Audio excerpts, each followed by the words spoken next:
हरिओम.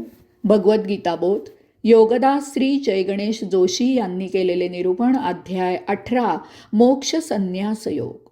ओम श्री परमात्मने नमः. अथ अथाष्टादशोऽध्यायः. जय योगेश्वर. परमात्म्याला नमस्कार. अध्याय 18 श्लोक क्रमांक 33. धृत्या यया धारयते मनः प्राणेन्द्रियक्रियाः योगेनाव्याभिचारिण्या धृतिः सा पार्थ सात्विकी. पार्था, योगयुक्त होऊन ज्या अव्याभिचारिणी धृतीद्वारा मन, प्राण आणि इंद्रियांच्या क्रियांना धारण करते, मन, प्राण आणि इंद्रियांच्या क्रियांना धारण करते, ती धृती सात्विकी असते. योग याचा अर्थ आहे अंतरात्मा आणि परमात्मा यांचे मिलन होणे. चित्तवृत्तींचा जेव्हा निरोध होतो तेव्हा योग साध्य होतो. योग साध्य होण्यासाठी जीवात्मा आणि अंतरात्मा यांचे मिलन होणे आवश्यक असते. जीवात्मा आणि अंतरात्मा यांच्या मिलनासाठी मन जीवात्म्यात पूर्णपणे तदाकार होणे म्हणजेच ते अमन होणे आवश्यक आहे. मन अमन होण्यासाठी इंद्रियांची कार्ये मनाऐवजी जीवात्म्याला मिळणाऱ्या आत्मप्रेरणेप्रमाणे आचरण करून झाली पाहिजेत. अशी ही एक दीर्घ यात्रा आहे. या यात्रेसाठी धृती म्हणजे धैर्य, जिद्द म्हणजे धैर्य, जिद्द, चिकाटी ठेवून हाती घेतलेले तडीस नेण्याची खंबीर भूमिका अंमलात येणे गरजेचे आहे. यासाठी येथे धृती अव्याभिचारिणी पाहिजे ही अट सांगितलेली आहे. ही अट पूर्ण होण्यासाठी योगयुक्त ही साधना सांगितलेली आहे. येथे अव्याभिचारिणी असा शब्द वापरला आहे. याचा अर्थ माहीत करून घेऊया. ज्ञानेंद्रियांकडून जे काही ज्ञान प्राप्त होते ते मेंदू ग्रहण करतो. या अनुषंगाने मेंदू स्मृतीमधून योग्य ती आवश्यक माहिती घेऊन या ज्ञानाचे विश्लेषण करतो. मेंदू हे विश्लेषण जीवात्म्यासाठी प्रक्षेपित करतो. जीवात्म्याने हे विश्लेषण ग्रहण करून आत्मप्रेरणेने कर्मेंद्रियांना आज्ञा करून कर्म करून घ्यायचे असते. परंतु आपल्या देहात निर्माण झालेले अगांतुक मन हे विश्लेषण मधल्यामध्ये ग्रहण करून कर्मेंद्रियांना परस्पर आज्ञा देऊन कार्य करून घेते. याचा अर्थ कर्मेंद्रिये शौक पुरवण्यासाठी कर्म करतात. यामुळे आपण भोगापवर्गतेत अडकतो. यावेळी जीवात्मा मनाच्या अतिप्रबलतेमुळे हतबल होऊन काहीही करत नाही. तो मनाची मनमानी चालू देतो. याला आध्यात्मिक व्याभिचार असे म्हणतात. वास्तवात जीवात्म्याने मनाला निष्प्रभ होऊन मेंदूकडील विश्लेषण ग्रहण करून आत्मप्रेरणेने कर्मेंद्रियांकडून कर्म करून घ्यायचे आहे. तसे करणे व्यभिचार आहे.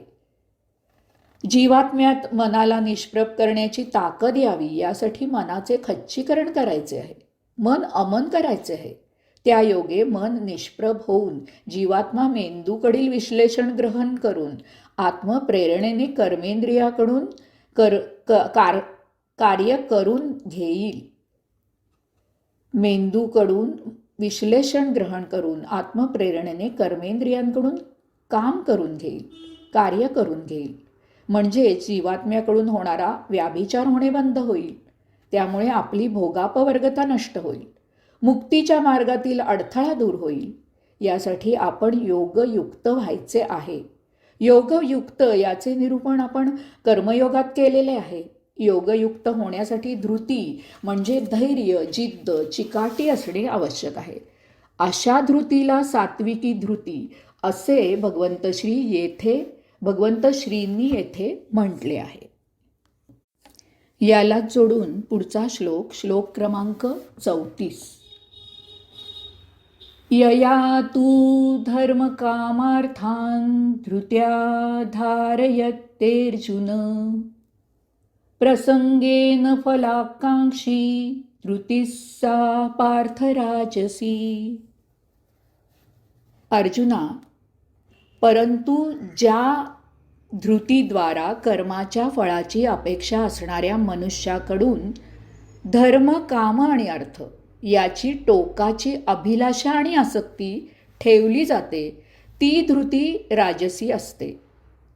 आता या श्लोकात भगवंत श्री राजसी धृती म्हणजे काय ते सांगत आहेत. राजस स्वभाव उफाळून येईल, राजस स्वभाव जोपासला जाईल यासाठी जी धृती कार्यरत असते तिला राजस धृती असे म्हणतात. यासाठी भगवंत श्री या श्लोकात सांगतात की कर्माच्या फळाची अपेक्षा असणाऱ्या मनुष्याकडून धर्म, काम आणि अर्थ याची टोकाची अभिलाषा आणि आसक्ती ठेवली जाते.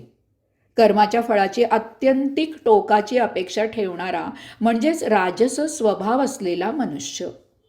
याला उपभोग घेऊन तृप्ती कशी ती माहीत नसते. याचा हात सदैव पसरलेलाच असतो, याची हाव कधीही संपत नाही.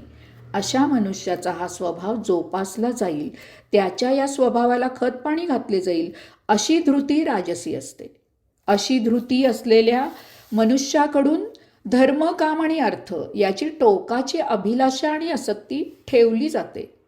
धर्माची राजसी अपेक्षा म्हणजे धार्मिक कृत्य करून राजसी स्वभाव असलेल्याला त्याचे इच्छित साध्य व्हावे अशी अपेक्षा असते.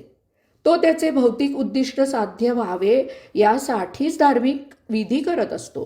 तो देवाला केवळ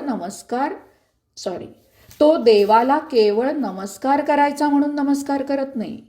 त्याला काही लभ्यांश मिळवण्यात देवाचे आशीर्वाद मिळावेत त्यासाठी त्याच्यावर देवाची कृपा असावी म्हणून तो देवाला नमस्कार करत असतो. एका देवाकडून त्याचे इच्छित साध्य झाले नाही तर तो देव बदलतो.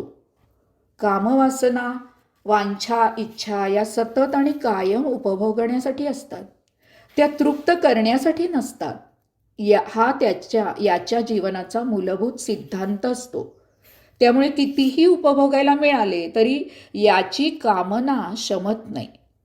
अग्नीला शांत करण्यासाठी त्यात तेलाची आहुती द्यावी आणि अग्नीने शांत होण्याऐवजी जास्तच उफाळून उग्र रूप धारण करावे अशी याची अवस्था असते.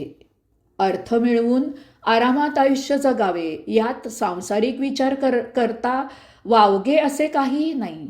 परंतु राजसी मनुष्य सुरुवातीला गरज म्हणून धन मिळवतो, परंतु नंतर 7 पिढ्या पुरेल इतके धन मिळाले तरीही तो धन मिळवतच राहतो. त्याला धन मिळवण्याचे व्यसन लागते, कारण आता तो धन मिळवायचे म्हणून धन मिळवत असतो, गरज म्हणून नव्हे. भगवंत श्री सांगतात की ही अशी राजसी इच्छा, वासना, कामना पूर्ण करण्यासाठी जी धृती मनुष्याजवळ असते त्या धृतीला राजसी धृती असे म्हणतात. हरिओम.